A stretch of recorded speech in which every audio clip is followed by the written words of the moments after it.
आली आली भाग्यलक्ष्मी जे नशिबात असतं ते भोगावंच लागतं, भोगावंच लागतं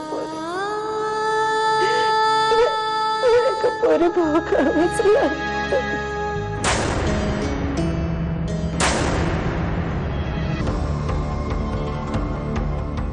काय गे भावाने, कुठं निघालीस?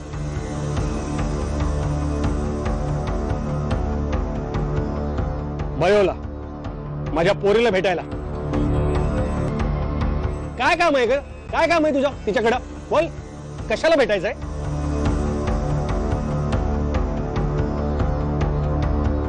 हे बघ, हात जोडलीस, पाया पडलीस, अगदी लोटंगण घातलंस ना तरी तुला भेटता येणार नाही. चल चालतो ना तर.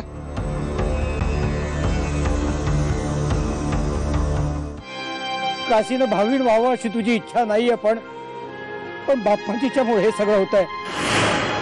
बाप्पाजीला मी हे सांगण्याचा प्रयत्न केलाय हेही तुला माहित आहे. गावाला मी हे सांगू शकत नाही. तू दावा कौल दिलास हे मी गावाला सांगण्याचा प्रयत्न केला तर बाप्पाजी मला जिवंत ठेवणार नाही. आई भिराईम, मी असाही आहे. आई भिराईम, ती बो एवढी लहान पोरगी, तिचं लग्न करायला निघाले. तुम्ही पोलिसात भरती होण्यापेक्षा सामाजिक कार्यकर्ता का नाही झाला? तो समाज कार्याचा सोडा, अंगावर हा युनिफॉर्म चढवलाय ना सरकारी, तरी सुद्धा कायद्याच्या चौकटीत न बसणाऱ्या गोष्टीकडे बघून डोळे बंद करायला लागतात. गप्पा बसायचं आपण नावटांग घेऊन यायची, मारायची आणि जयश्रीचा नाच बघायचा. तुम्हालाही व्यवस्थित माहिती आहे भाऊ की या गावात फक्त 2 माणसं अशी होती की जे त्या माणसाला जाब विचारू शकत होती.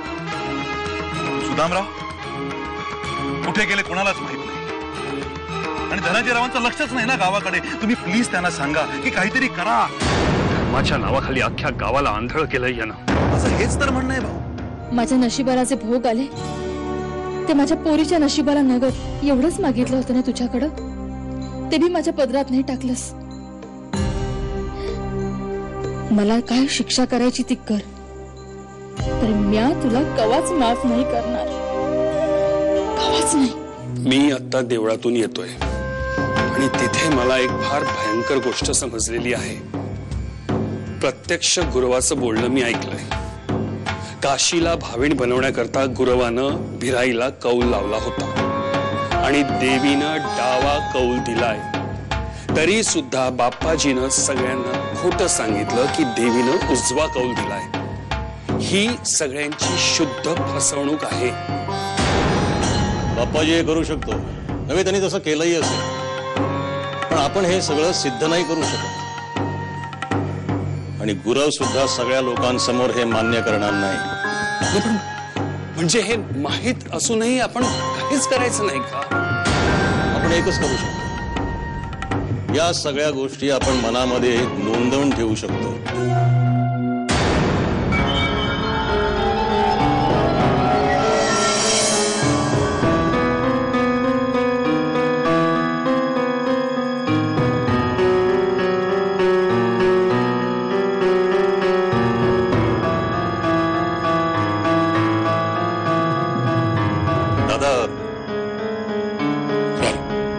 दादा मला पैसे आहेत.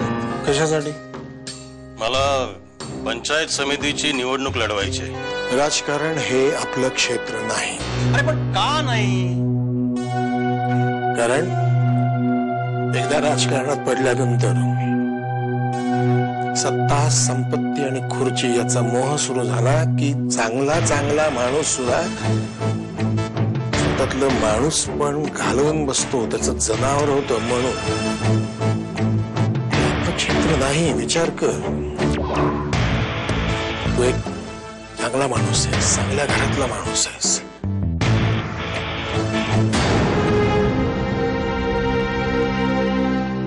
जयश्रीबाई, उद्या हिरवा चुडा भरा लेकीच्या हातात, येणी माळा, आणि जमलं तर घरात असतील नसतील तेवढे खरे खोटे 4-2 दागिने घाला की अंगावर. सजवा लेकीला जमलं तर. काशी आली आली भाग्यलक्ष्मी.